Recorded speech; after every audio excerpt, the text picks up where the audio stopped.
Welcome to my Next Mama Monday. This Monday, I'm going to be sharing with you my birth story.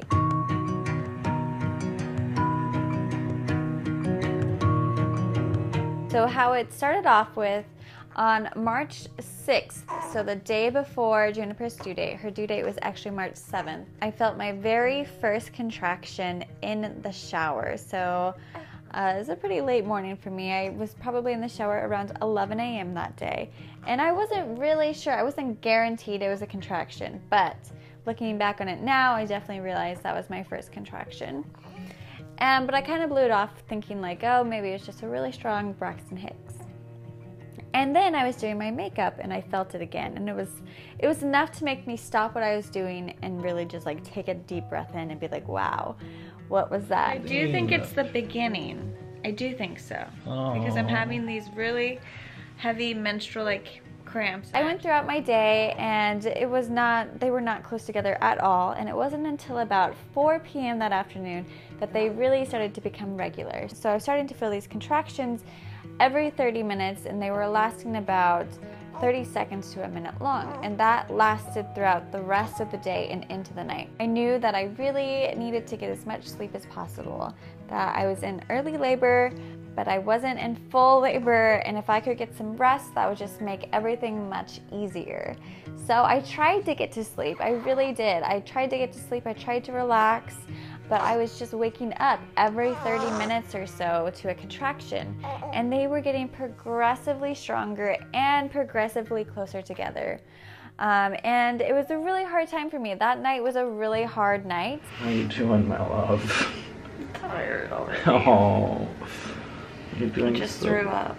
Oh, you're doing so good. So I was in the labor tub off and on throughout the night. I actually ended up throwing up that night due to how strong it was, and I really didn't think I was gonna make it through the night. I thought we were gonna go to the hospital that night and we were gonna have the baby early in the morning. There was also a part of me that was really, really hoping and kind of holding back, feeling stressed about Paris.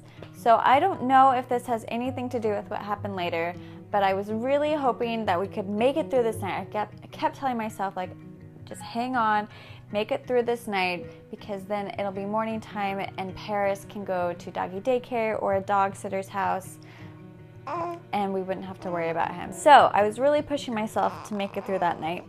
And I really think that affected what happened next. So of course I make it through the night and it's 7 a.m., the perfect time he can actually go to doggy daycare, and my mom has flown in, she's just arrived, and labor just pretty much stops.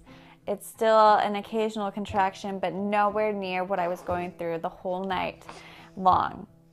And I don't know, I don't really know what happened. It was just, we went for walks, we did all kinds of exercises, trying to pick it back up, and it was just not happening. And then Missy flies in. She flies in probably around 9:30 in the morning, and it's still pretty slow. It's just totally stalled out, and it's really frustrating because here I am, like, all the people I need are right here, we're ready to go, Paris is taken care of, and bags are packed.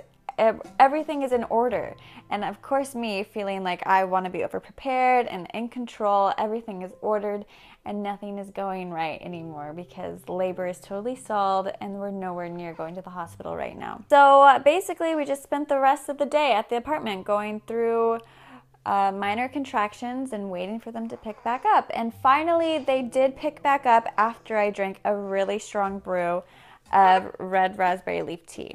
And I really think that was the ticket to get that labor going again. I'm not really sure, and always check with your care provider before drinking a really strong brew of red raspberry leaf tea. And we got to the point where I was having contractions 4 minutes apart that were lasting about a minute long for the length of an hour. And at that point, we finally decided to call the midwife and get the clearance to head to the hospital. And she said to go ahead and go. And we made it to the hospital. And I will say that drive to the hospital was not fun.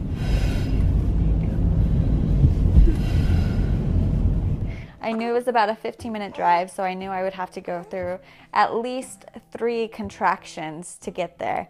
And each one was just like, oh, not fun in the car. So I really feel for all of the mamas out there who have a long drive to the hospital when you are waiting to get to that point, because it is not fun to be in a car during those contractions. But we make it to the hospital, and they first take us to this room to check and make sure that I'm far enough along in order to even stay. So we go to this room, the nurse checks me, and I'm at almost a 4. She said almost a 4, which I'm like so excited about. I'm like, yes, I'm almost a 4. I'm not only that, but I'm almost a 4, and I'm completely thinned out. So this is like great news. I'm like, this is perfect. We came at the perfect time. I really think things are going to continue to pick up. We're going to have this baby, and everything's going to go as I planned. And that's not at all what happened. So here we are in the labor room, and the midwife finally comes in to check, and I'm feeling very excited. Here we are at the hospital. We're in our labor room. Let's get this baby out. Let's have this baby. And I continued to have contractions, but they didn't really increase. They didn't really get longer, and they didn't really get closer together, but they consistently got stronger. But besides that, there wasn't like a huge amount of progress. So here I am going through these stronger and stronger contractions, not really closer together or the progress that needs to take place, but feeling like I'm working really hard. I'm doing walks, I'm doing different positions, but I'm also feeling exhausted because I didn't get a lot of sleep the night before going through labor throughout the night. And that's basically how it went for, let's see, we checked into the hospital around, I have it written down. Okay, so we had checked into the hospital at 3:30 p.m. and at 10 p.m. they finally checked me. They checked my cervix because the midwife I was working with didn't really believe in checking, doing cervical checks very often, just because she felt like it was invasive and not exactly necessary. So it was my first check, and it's 10 p.m., so I've been there for quite a while. And I'm only at a 4.5. So I arrived at the hospital at almost a 4, and it's been almost 7 hours of a lot of hard work and exhaustion, and I've only reached a 4.5. So that's when something started to switch in me. It was devastating to hear that I was only a 4.5. I felt like I was at least going to be a 5, if not a 5.5, and getting to the point of transition. That's where I felt like I was at that point. And to hear that I was so far away from that I couldn't really process it. It felt like, no way, I can't be a 4.5. That can't be true. But I was only a 4.5. And yeah, things changed after that. My heart was not into it. I was feeling very frustrated at that point and just so overwhelmed with exhaustion. It was getting to be another night of labor, and I knew that I was going to have to labor another night. And that alone was just, that alone was just daunting, to have to go through another night of labor. But here I am, still trying to stick with it, because I have this mentality that I needed to have a natural birth, and it was going to be a natural birth, and it was going to be what I wanted it to be, and I had a lot of expectations about it. In case you didn't realize that, I know a lot of you probably already know because you've been watching these videos, but I really wanted this beautiful, intervention-free, natural birth, and I was expecting it to go like that. And I thought I had prepared myself as well as I could be, and I thought that because of all of those preparations that I would probably have what I was hoping to have, a natural birth. But then 2 hours later, it's 12:30, and something just like 12:30 p.m., right after midnight, that's when it kind of, something broke in me. I was in the tub again, because the contractions were just so intense that I really just needed some relief, and the tub was bringing me a little bit of relief. And I was so tired. I remember I couldn't even lift my water bottle. I couldn't even give myself water, and I was just falling asleep off and on in the tub. I remember when they were monitoring me before I got in the tub, I was just like sitting there and just like falling asleep. I was so tired. I was so emotionally, physically drained, and I had a contraction. And it was just too much. I started bawling. I just lost it. I was like, I cannot do this anymore. I cannot do this anymore. And I was crying and I was hysterical. Hysterical is really the perfect word for it. I was hysterical. And Corbin was like, what's going on? He was right there by me as I was in the tub. He's like, what's going on? Are you okay? What's happening? And I'm just like, I can't do it. I can't do it anymore. And I just like to say those words. Oh, I feel a little emotional thinking about it.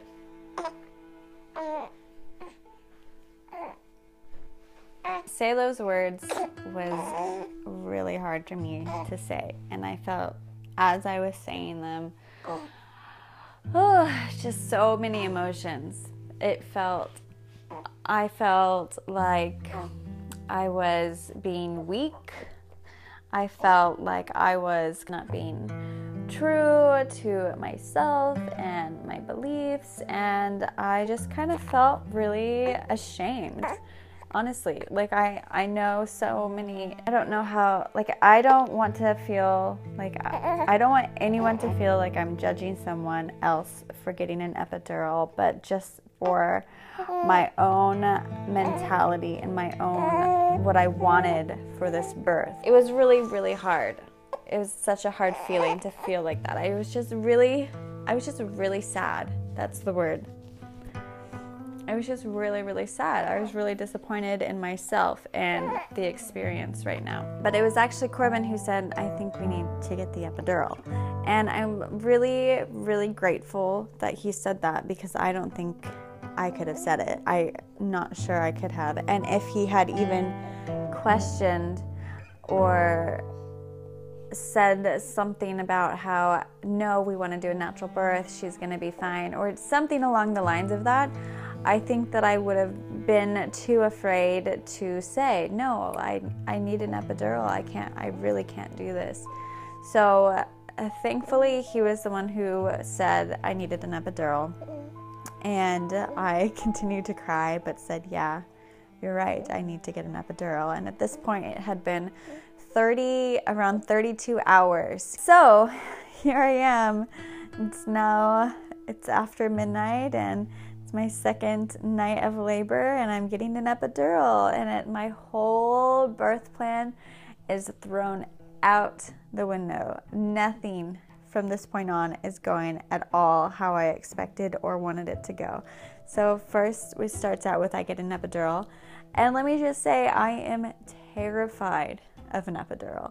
So I am terrified of all sort of hospital interventions. I'm afraid of IVs. I'm afraid of shots. I'm afraid of all of those things. And now I'm going to be hooked up to an IV, so I'm getting fluid pumped into my body, which you get when you have an epidural. And I'm gonna have to have a catheter because my body's gonna be numb with an epidural. So I'm getting all of these hospital interventions that I'm terrified of. And that was kind of the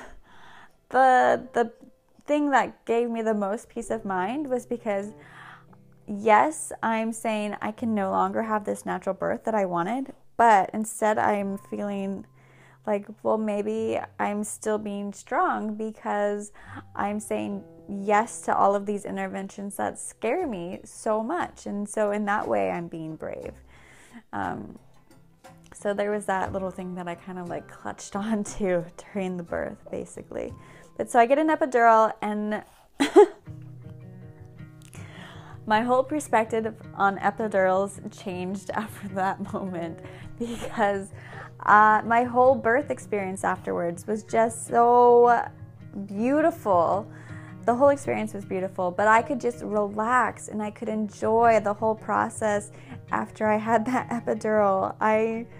I never had thought of an epidural that way before, and it just totally changed my whole perspective on it.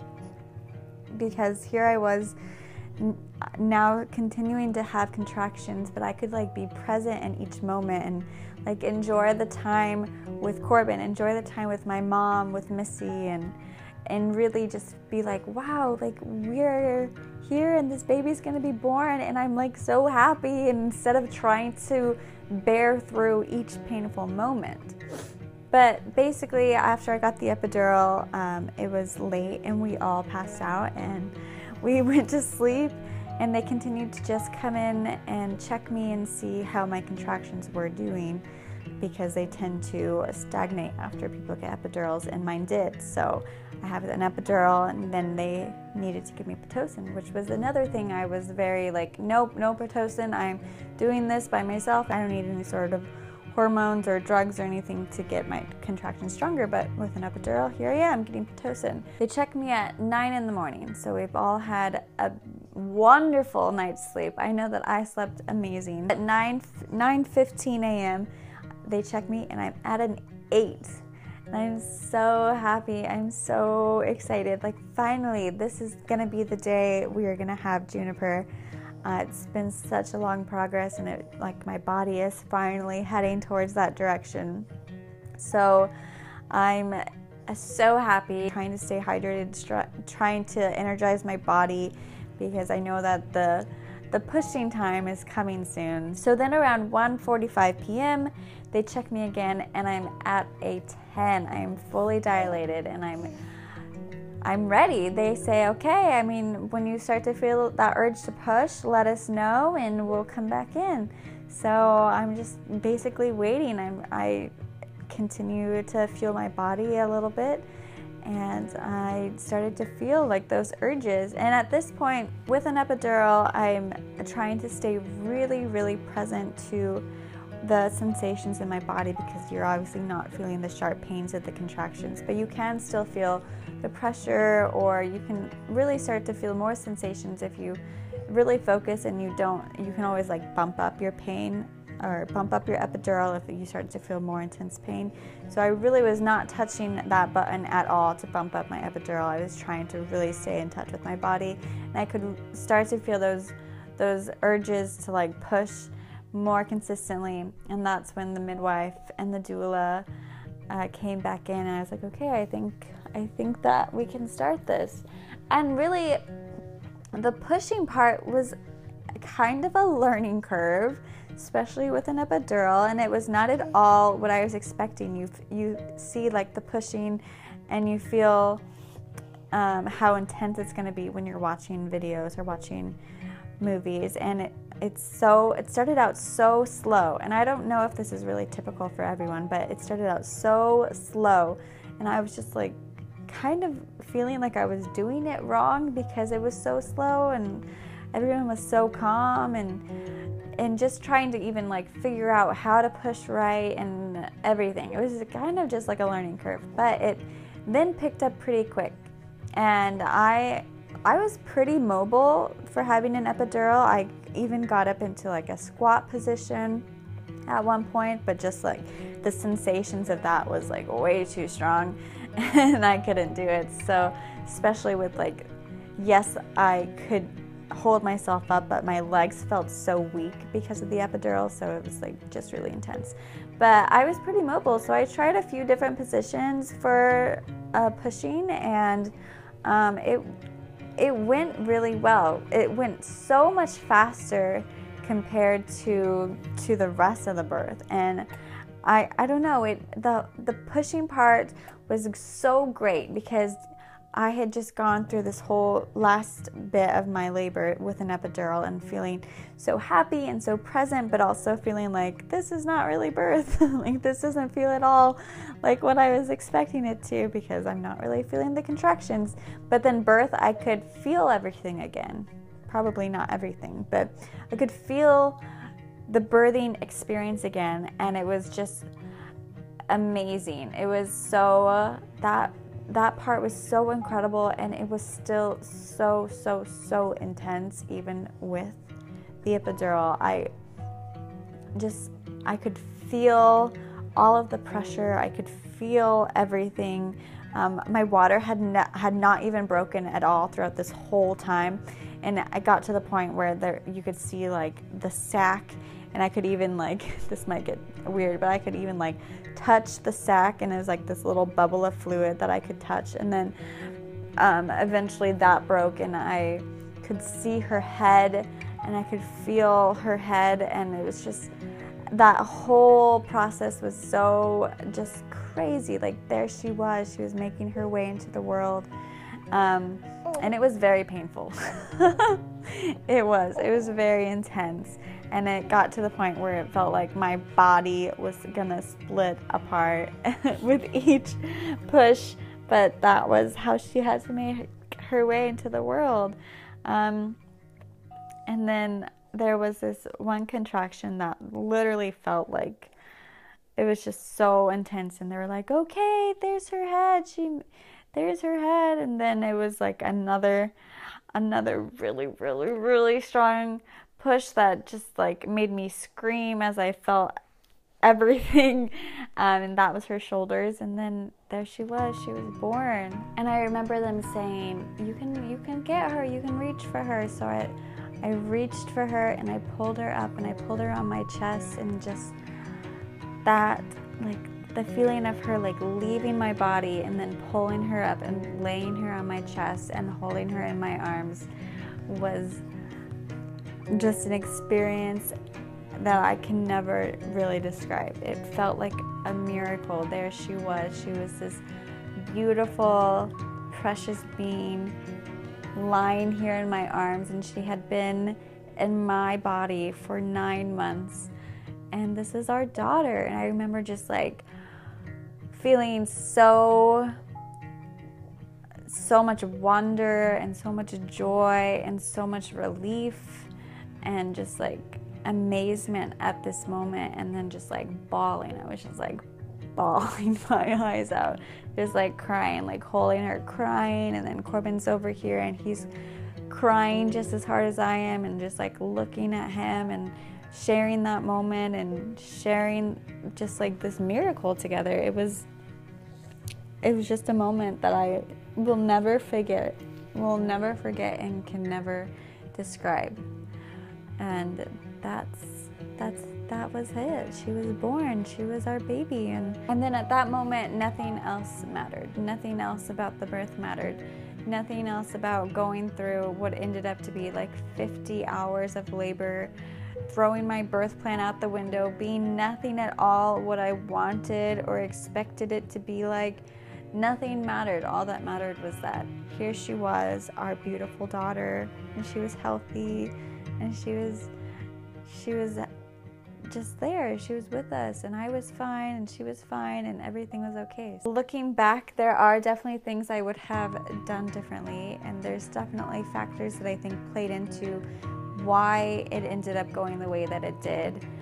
But it doesn't really matter in the end. It doesn't really matter, because all that matters is that she was okay, and I was okay, and she's here. So yeah, so that's my super, super long birth story. But thanks for listening, and be sure to share your own birth stories if you can and want to down in the comments below, and I'll see you next week. Thanks for watching. Be where your feet are. Bye.